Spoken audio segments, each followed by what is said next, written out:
What's up, everyone? John Rettinger from Techno Buffalo here with an unboxing of the Droid Xyboard. This is the 8.2-inch model. It also comes in a 10.1-inch version. Let's go ahead, dig in, see if the Xyboard leaves the Zoom name and reputation behind and turns over a new leaf for Droid branded tablets.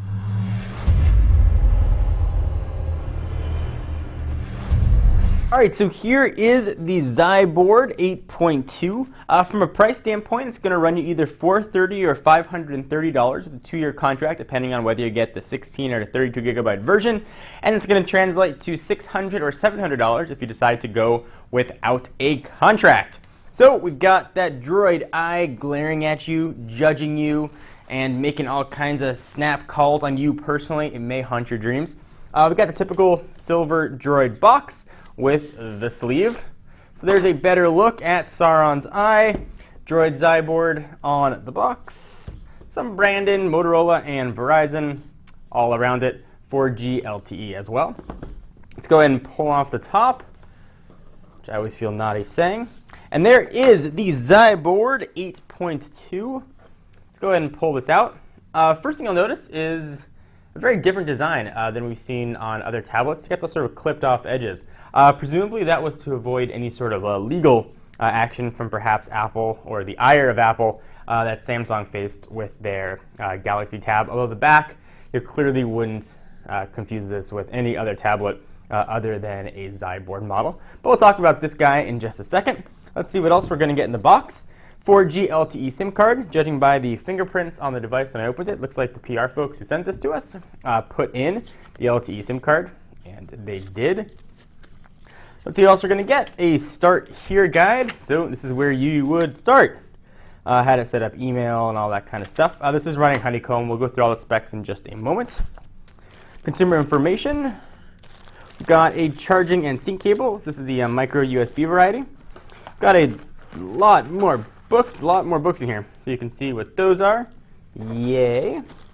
And we've got a charging brick, which awesomely enough is micro USB, so nothing proprietary here. So if you've got another micro USB charging brick or cable, it'll work. So that's quite nice, and Motorola did that.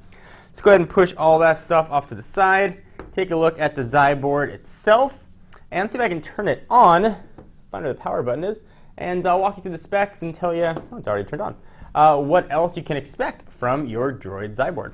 All right, so we've got the Xyboard sufficiently turned on.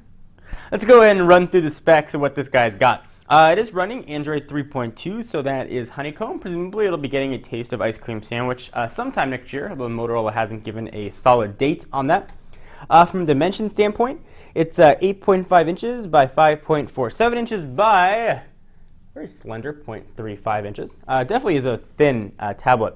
It weighs 13.62 ounces and has a very responsive accelerometer, as we saw right there. The screen, 8.2 inches, as that 8.2-inch name would indicate. It's a 1280 by 800 resolution, and that is a TFT display. It's got a 3,960 milliamp hour battery, being powered by a dual-core 1.2 gigahertz TI OMAP processor. That's the 4430 if you're keeping track at home. It's got a gig of RAM, 16 or 32 gig configurations. It's got some cameras on it. We'll flip this guy on its back and take a look at the main one, which lives right there. It has a 5 megapixel shooter that can shoot 720p video. And on the front, it's got a 1.3 megapixel sensor. Lives right there. That can also shoot some video. And it's running on Verizon's LTE network. All right, so let's take a look at the tablet itself. It is running Honeycomb, and there's Motorola branding up top, and then the camera right in the middle. And I'm mentioning that because when you have the branding there, this is generally a preferred orientation that the manufacturer thinks you're going to do most of your work in. So this is obviously the portrait orientation. So you can decide however you want to use it most, but the camera right there will be centered on the top. It does have an interesting form factor, as I mentioned, with those sort of clipped off edges, but it feels very nice in the hand. The back appears to be made out of some sort of metal, probably aluminum or aluminium, depending on where you are. The button configuration is a bit interesting, though. They're kind of recessed here in the device. I'm not even sure you can even see that on camera. But that is where the power button lives, right there. And that's where the volume up and down are. So when you're holding the tablet, Your right hand is presumably right there where the power and lock button is going to be, and then right below where the volume rocker is going to be. A little bit strange and probably take a while to get used to, but not too bad. I've got the soft touch rubber on the outside. Tablet feels really nice in the hand. It feels extremely light, as you'd expect from a tablet of this size. All right, so let's walk around. Let me go ahead and zoom in a little bit more and take a look at some of the apps that you're going to get on your Xyboard. All right, so let's go ahead and jump into those. You can see some Motorola skinning here. That app store is a bit different. It's going to come preloaded with Kindle, all kinds of Verizon business. You can see there, Verizon apps, My Verizon, and a lot of other Verizon stuff. Google Music here is preloaded, Google Search, obviously Calendar, Google Mail. Slingbox, preloaded, kind of neat. Some other Verizon goodies thrown in here to boot as well. Broken down by categories. I'm not sure what those are. Look like they're just pretty pictures that show up there. I'm sure I'll play with it and figure out exactly what it is that they mean. So we'll go ahead and go back home. Let's take a look at some of the widgets that this guy is going to come packing. Since this is not ice cream sandwich, you can still access the widgets by long pressing. So you've got your AccuWeather, which is a great widget. All of your usual honeycomb ones that we've seen in the past. Let's see if we got any specific ones here that Motorola has added. Nothing really. So pretty standard and stock widgets here. It looks like they let Android be Android in a lot of ways. So let me go ahead and bring in another tablet for size comparisons. All right, so here is the Galaxy Tab 8.9. Go ahead and stack these guys on top. You can see the difference. Just a little bit on the smaller side, but appears to definitely be on the thinner side. Let's bring in a larger 9.7-inch tablet. You might know what it is. You might not. Here is the iPad 2. Go ahead and push Samsung's, which evidently I powered on, offering to the side. And we'll take a look at this with the iPad 2, and you can see the difference, especially in the orientation, the 4.3 versus the 16.9 orientation. So there are those two.